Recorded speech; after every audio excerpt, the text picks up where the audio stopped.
Flag is up.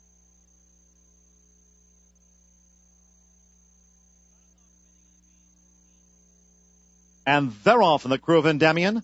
Carson City Babe out to a flying start. Tarpod is showing speed. Destin Bound right there from the rail. And following that is Sugar Tax as they race up the backstretch. Advantage, Carson City Babe.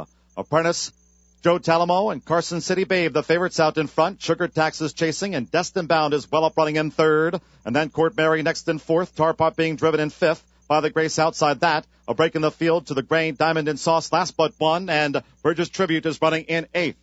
The opening quarter, 22 4/5 seconds going into the far turn.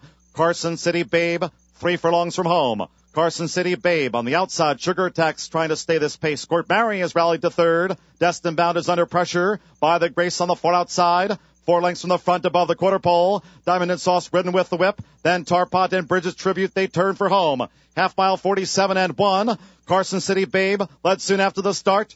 Even the final furlong and a half. Carson City Babe driven now. Final Fairgrounds furlong. Court Mary chasing by the Grace. Bridges Tribute on the stand side. Final 16th. Carson City Babe almost home. Court Mary still grinding it out with by the Grace up toward the wire. Carson City Babe, Court Mary, Carson City Babe bled throughout. Court Mary second. By the Grace finished third. Close fourth. Diamond and Sauce and Bridges Tribute stand side.